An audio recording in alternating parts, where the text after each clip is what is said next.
Hey y'all, welcome back to the Purpose University podcast, your source of inspiration as you seek to create your best life and be your most authentic self. I am your host, Dr. Eve, and I am so glad that you have decided to join me at this time. If this is your first time tuning in, I want to say thank you for checking out the show, and I certainly hope you'll come back for more. So without further ado, let's get into it. So it's an exciting day on the Purpose University podcast. I am here with Shonice Montgomery, who is a native of Laurel, Mississippi. Currently, Shonice is the coordinator of student and young alumni programming at the University of Southern Mississippi. Shonice, I have known you for a long time now, and have watched you grow. So that's been really exciting. So Shonice and I go back to Southern Miss when I was teaching leadership class, and she was actually one of my students. So now you're good and grown, right? Almost.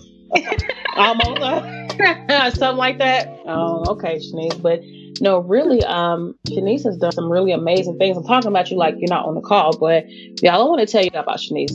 When I met Shonice at Southern Miss, I want to say a couple years later, she was like, yeah, I got a business. I'm like, you got a business? You were in college. How do you have a business? And she was selling clothes online. So she has always had a mind to be in entrepreneurship. As a matter of fact, she actually has her degree, which is the Bachelor's of Business Administration and Entrepreneurship. So just out here, I mean, in my opinion, kicking butt, taking names. I'm not going to tell you all the rest because I'm going to let her do that. But Shonice, welcome to the show. Thank you.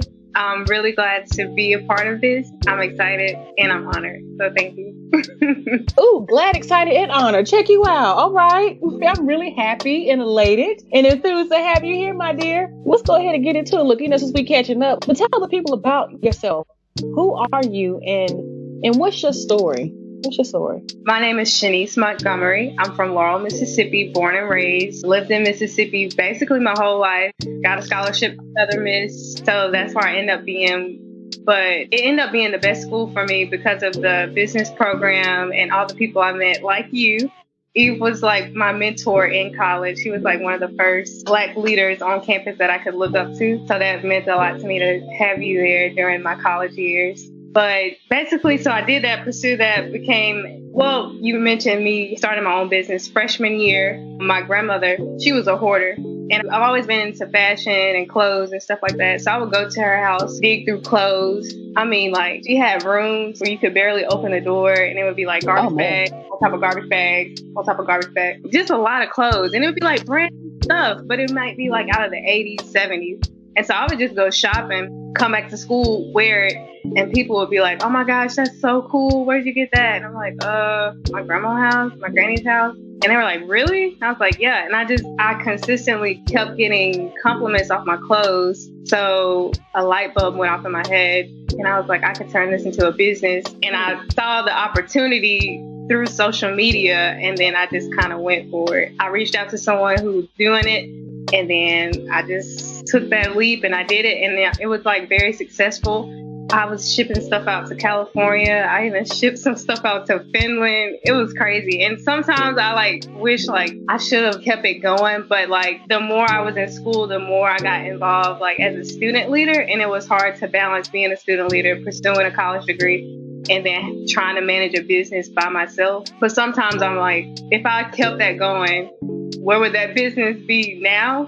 That's the only thing that keeps me up at night sometimes. Where would that have been if I kept going? But I know I can always bring up another business, so I'm not too worried about it. But then after that, I moved to New Orleans. Didn't have any family out there. And I started with the New Orleans Marriott, just an entry-level job. Didn't even need a degree for it. But I felt like that's where I needed to be. Because about 3 or 4 months later, I was pursued by Michael Kors to be a shop manager. And I loved that. I did that for almost 2 years. Got proposed to by my husband, who's from Colombia, and he lived in Hattiesburg. And so he proposed. I moved back here. 3 months later, we were married. Surprise wedding. We had that long wedding. I started planning the process, and it was very stressful. And we just wanted to be married. We had already dated 5 years. And to most people, that seems like a long time. It was a long time for me too. So, and I worked a little bit at Enterprise, hated that. and the opportunity opened up for me to work at Southern Miss, which is crazy because I never thought I would be working at Southern Miss. So now I'm the coordinator of student and young alumni programming for the Alumni Association, and I love that. I like working with students and being around them. So, and with all that going on, I have a blog that I started last year. I started last year, the very end of last year, FASH the blog, which is like a lifestyle blog. And again, it stemmed from people asking where you shop, where do you get this, how you do this, how you style stuff. And a lot of the stuff I buy, like I don't buy anything full price. It's hard for me to buy full price. So like, I'm going to say like 80% of my closet is all like sale items. That doesn't mean like they're not quality pieces in there. It's just like I feel like I've mastered how to shop, and I just share those tips through my blog. And I kind of had to put a pin in that just temporarily because I'm working on another project that I'm very I'm so excited. But yeah, that's that for now. So you are the Jill of all trades, though. I guess I'm trying to. I don't think anybody should put themselves in a box just because you think you're good at one thing. So whatever God put on my heart, I feel like I need to go after it. So that's just me personally. I love that. So from starting your business your freshman year of college up to going to, to Southern Miss, how many years was that? Me starting my business in freshman versus up to like now? Yes, up to now. How many years? How long has that been, that time period? Because there's a lot. Started a business, stopped the business, started a job, went to another job. So like 8 years. 8 years. Yeah. You didn't think it was that long, did you? No. No. But here's the thing. 2011. Yeah. It's 8. So 7 years, almost 8 years. Yeah. Yeah, 7, 8, almost 8 years. Yeah. So, but thinking about it from this perspective, though at your age, from 18 to now, you've done so much. And the point is that time, and it flies, because it's not sometimes until you think about like, man, has it really been that long? But in all of these things, you continue to just keep going, and you're allowing yourself to figure it out along the way rather than stressing out about where you have to be. Because over the course of 8 years, a lot of people think they're already supposed to be millionaires. That's not true. You know what I'm saying? So I like that you're saying that you're trying different things and you're starting and then you're stopping. But more than anything, for you to say that you've had to stop some stuff and you're cool with it, like, that's real dope.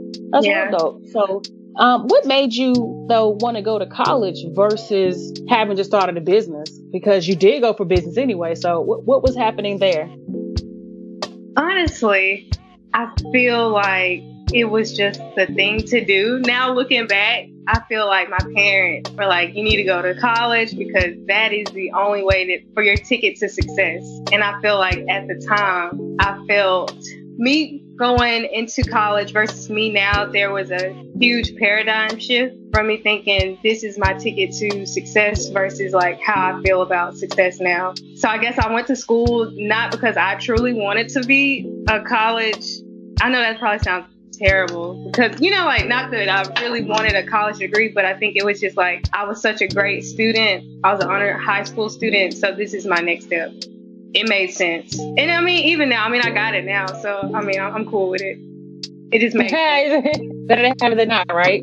Yeah. So you talked about having moved to New Orleans right after you finished school. What, though, was really the compelling interest to go to New Orleans versus anywhere else in the world? What helped you to make that decision?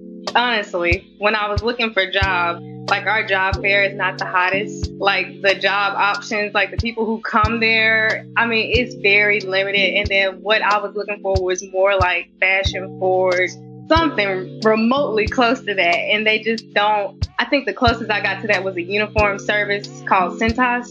So, but I mean, it was a job. So New Orleans Marriott, they were there. I didn't sign up for a job interview. I just talked to them at a booth.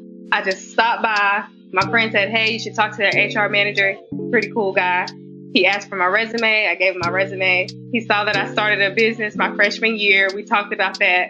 And then I checked my email and then it popped up, hey, you have an interview scheduled for this time on campus. And I was like, what? I'm not going, I don't even want to work for a hotel, But at the time, I mean, I was interviewing for other companies, but I was taking a lot of L's. God was like, look, you ain't got a job yet. Don't want to move back home. You need to go to this interview. And basically they were trying to hire me on the spot, but I was kind of resistant to it. But I feel like that's where God wanted me to be, because if I hadn't have taken that job to be in that area, then the district manager for New Orleans, she wouldn't have found me and I wouldn't be able to work. And I love that job. So I just felt like he was lining me up to get in position. So Definitely trusting your process. yeah. Definitely. And being open. I'm glad that you stayed open. I'm glad that you even shared that there was resistance, because sometimes people think that everything is like, oh, that's easy. That's a great decision. That was clear. There's no clear path, right? Clear path. So thinking about 8 years ago, your freshman year in college, what would you have told yourself? What kind of advice would you have given yourself about living your best life? Like me talking to freshman Shonice right now? Yeah, talk to her right now. What you gonna tell her? I guess like time, like don't waste time. Cause like that's the one thing, like you can get everything back, but you can't get time back. And even though like I let Dirty Cheetah go, like if I would have invested my time right, I feel like I could have managed it all if I would have seen value in it. I don't think I saw the value in it that I see now. Because when I think about it, like, that's crazy that I did that my freshman year. So some stuff I probably put too much time in, and I was just being a bad steward of time when I could have been putting it. Not to say like I was just a total, I just messed over my life, but I could have. Time is everything. And the people you let take your time too can be dangerous. So I didn't know it was a freshman year. So dang, even there, I feel like I'm behind in life, and a little bit older than you. So let me catch up, but not really. But all in due time. So tell me and tell us, brother, what has helped shape who you are in terms of being your most authentic self? I'm going to say when I moved to New Orleans, that was my first time really being by myself. I had a roommate at first, the first 6 months I moved there. And I had a roommate like from day one of college. Like I always had people around me. My boyfriend, I met him freshman year. He lived in the area. But in New Orleans, parents, they were like 30 minutes away. But in New Orleans, even though people weren't like 10 hours away, but it was still like they had to plan to come see me. I didn't have family in New Orleans. I didn't know anybody. I had to find out who Shonice is, or, like I really had to do some self-reflecting, spend time with me, get comfortable with me. Even when I didn't want to look at myself in the mirror, I had to be okay with me, So I think like going through that time of separation, I really found out who I was. And not only did I find out who I was, I feel like my relationship with God grew a lot stronger because it was just me and him, Even though I had a boyfriend, it was a long distance boyfriend. He's not there every day. So it was just kind of, I think that helped shape me more into who I am now. Just going through that period of maturing into more of an adult version of myself and doing it by myself in a foreign city, and not just like a country okie doke city. I mean, New Orleans is not the biggest city in the world, but it's not the smallest either. So it was almost a culture shock because I grew up in a rural country town, no red light, stop signs, dirt roads, and the city where you have to pay to park and, it's just different. I don't know. It's different. So it's an actual downtown that's thriving. There's a skyline. But yeah, I think that had a lot to do with who I am right now. Love that. And so thinking about who you've become, I'd also be interested in knowing what is the best advice you've ever gotten from someone? I guess the two things that stick out to me right now is you're the average of the 5 people you spend your time with. And out of those people, like, you should not be the brightest one, if that makes any sense. Like, if you find yourself like the smartest and the brightest, then your circle is very dim and you're not growing as a person. But I feel like the people you surround yourself with, some of them need to be where you want to be. You know what I mean? Because it's just going to broaden your thinking, or they at least need to bring value, or they need to be pursuing. They need to have some kind of like drive about them. I just think being around like-minded people really influences, like, I guess how you operate and how you see life. And it can even make it harder or easier. Like, they can either bring you up or bring you down. So I think that's very important, that the people you choose to spend life with are like helping you get to where you're trying to get. versus pulling you down or keeping you stagnant. I think that helps. And sometimes Absolutely. that can you gotta cut off, which is hard, but maybe you just gotta cut off family for it until you get where you're trying to get, and then you bring them back in the loop, and maybe you can open their eyes and see this is what I've been trying to do. So you have to do that. I'm imagining. Maybe in a way, yeah. But it is what it is. Yeah. I mean, because you mentioned the family thing, which is a great segue to even talk about the fact that you are first gen. And in our conversation, you didn't even recognize first gen, which I thought was really cool. Because to be first gen, and this is something I get, people will say, well, my sister went to college first, so she's got a degree. Like, it's not about your siblings, it's about your parents. And so if your parents didn't go to school, or they didn't go to school and obtain a 4-year degree, you're still considered first generation. And so it's even interesting to hear how you have been able to navigate and to maneuver, not even realizing that this was a population that you were part of, because you've been so driven on your own that it's almost as though you didn't need the help. Is that something that you would say is accurate, or you just always had your own drive? I think growing up, I was always a part of a sports team, and I think that shaped me in a way that would keep me motivated, like self-motivated, because I always wanted to win. Literally, I think I started playing basketball when I was 6 or 7. I was on like an upper team. I wasn't good, but I was on a team. I knew what it meant to be on a team. And I played sports all the way to senior year. So I think that kind of like molded me into that grind and working hard and being driven. Not purposefully, but like it was just like a byproduct of it that just kind of stuck with me. And then my parents, they were always like motivators. Like they always wanted me to be better than them. And I think that helped too. And having them both, like I was blessed to grow up with my parents in a home, like, I was in a good environment growing up, which I see now that they don't get that, to grow up with both of their parents in a home and have like a decent living. So that helped, having them being motivators and then being a part of sports teams. And I like that you share that part of the first generation story. For many of us, ends up being that we don't have both parents in the home. Well, we do have both parents in the home, that we come from a place of hardship. That wasn't the case for you, right? I mean, we struggled. We were middle class, barely middle class. My dad, he is a hard worker. Like, ever since I know him, he's the first one to go to work and the last one to get back. So, like, I knew it was sacrifices being made, and he probably couldn't come to everything, but it was because he was trying to put food on the table. But still, like, we were able to do things. Like, they made stuff happen. I don't know how, but they made it happen. It wasn't like easy, like some blood and sweat and tears, and some things had to be shifted around. So, but it's a really cool perspective that you have, because your mom did get a 2-year degree from a community college. Yeah. And she ended up working in her field. So on the one hand, she had, according to the first generation thing, some education. She had a degree.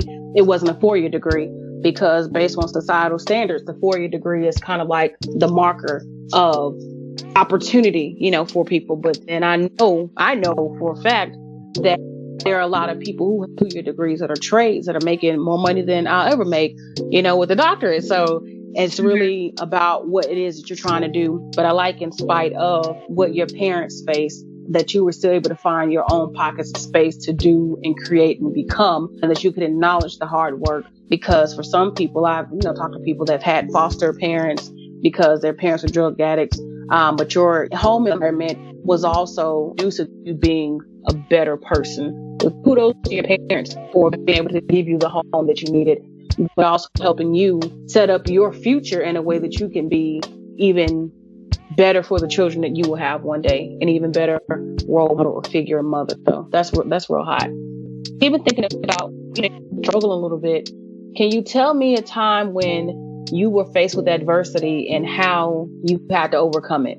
I don't know if this really fits it, but does this mean like any point in my life, or just do you want like a specific point? Any point in your life. It's a lot of those moments, but one of that I'll speak to is when my mom was diagnosed with cancer, because I feel like it's just something you don't want to wish for nobody.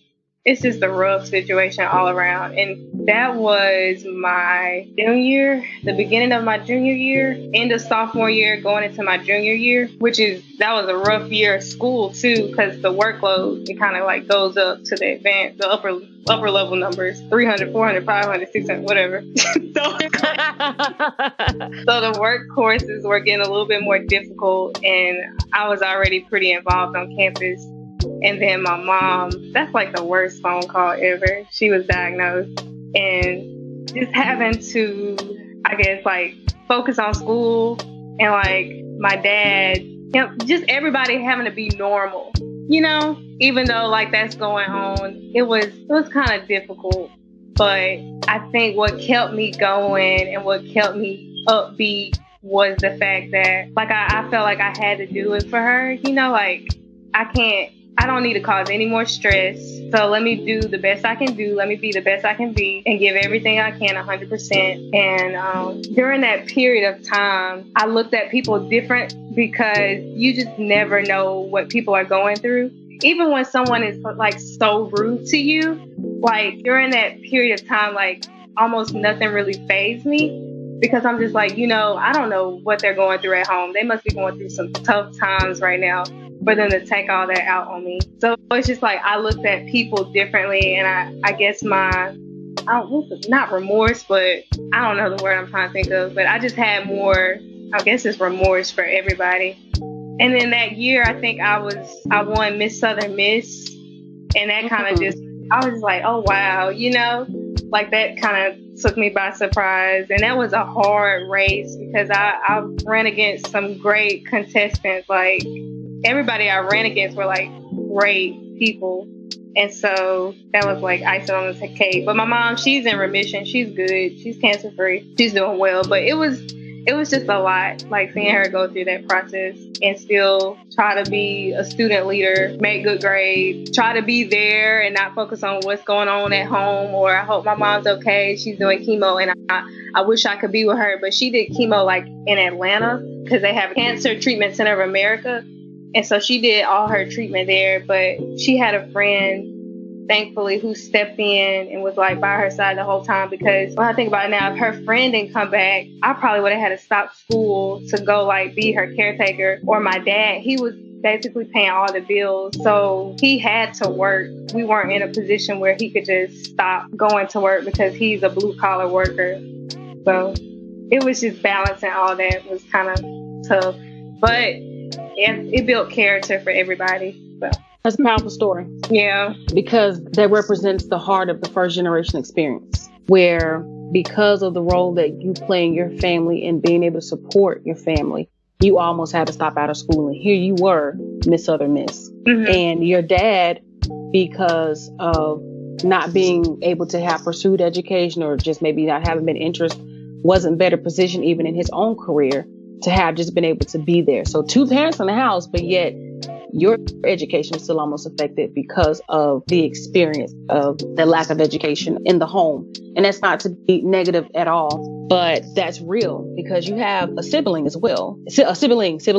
I have a sibling.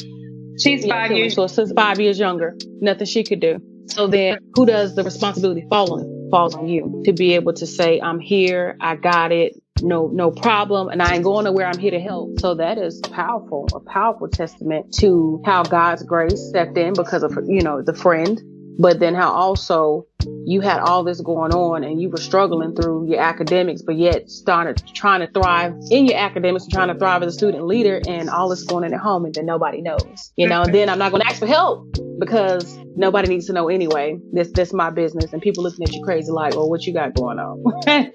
Don't worry. It's life. It's life. I thank you for sharing that and for being so transparent. And I'm grateful that your mom has been able to be in a position that she's been able to heal like this. That's really wonderful.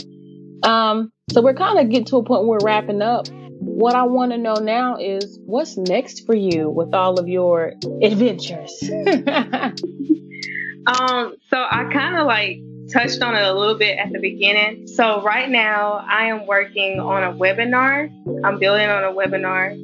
Like, it's scary. To me, it's scary because it should be like launching like this month. But basically, it's built around how we got married because we spent like right at $3,000 on our whole wedding. And some people find it really hard to pull off a nice wedding, because if you see our pictures, I mean, we could have easily, it looks like we spent a lot of money, but really we only spent $3,000. So after, we had a lot of people who were like, of course, like they were upset because they missed it because of how we had it. But then we had a lot of people who were like, oh my gosh, I love the way y'all got married.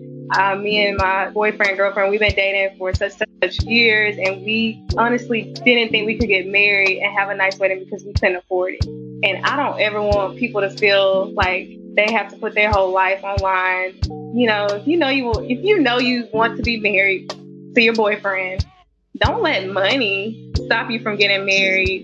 And if you don't want to just go to the courthouse, like, let's sit here, let's think about it, let's be creative and figure out a day that will represent you too, and that you can feel proud about. So the webinar, that's what it's about. And so I'm real excited about that.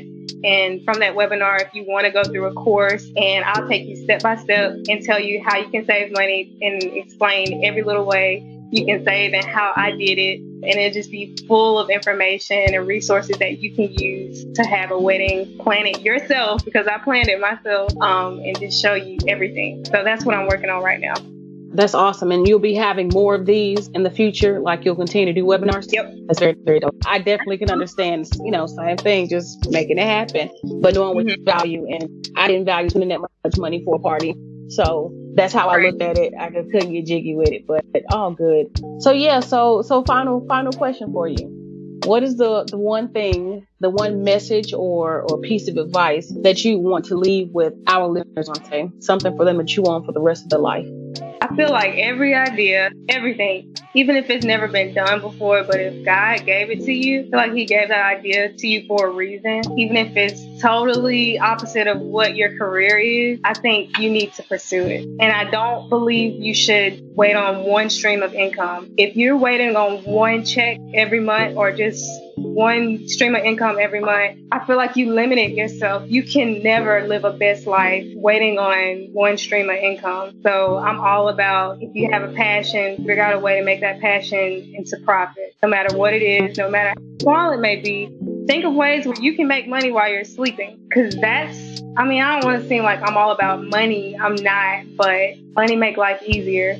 And if you really want to help people, if you really want to change lives, you got to have some kind of funds coming in, And I really want to change a lot of people's lives. And I know in order to touch as many lives as I want to touch, I have to do something different. I have to do something so different that's never been done in my family, so that my great, they know who I am. Because they're going to say they made a difference for my family legacy. Not just me, not just my kids, but my family legacy and other people. So that's my thing. You just got to think bigger than, I know we're all about like right now, I got to get mine, I got to do this, I got to do this. But it's all about like the long run, the long game. Like stuff that come overnight is not good. Fast food, not good for you. Like you need to be in the kitchen whipping it up. It need to take some hours. Let that marinate. Let the meat fall off the bone. So we stuff takes time. So yeah, that's my thing. You just gotta work. Let the meat fall off the bone. Yeah, you better say something up in here that I've never heard it said, but I'm like, because I know I love my meat to fall off the bone. Okay, baby, listen. You got me excited over here. Let the meat fall. I'm going to use that. Okay, I'm going to use a trademark and everything. Really, yo, I like that a lot. Yeah, that resonates. Gosh, Shonice, thank you so much for taking the time today. Where in the social space, in the internet space, can we find you if we're looking for you? You can find me on Instagram at Shonice, Shonice. You can find me on Facebook at Shonice Montgomery. And you can find me on Twitter at I am Shonice, IAMSHONICE. Everywhere. So everywhere. Shonice Montgomery, everywhere you want to be. That's a legacy right there, everywhere you want to be.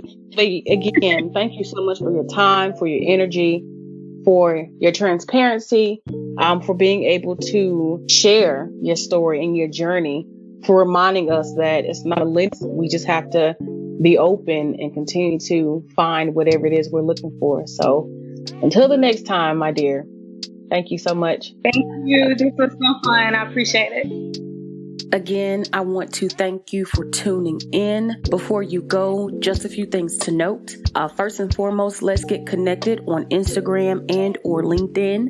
You can find me at EVEHUDSONPHD on both social networks. Don't forget to head on over to check out my site at www.evehudsonphd.com.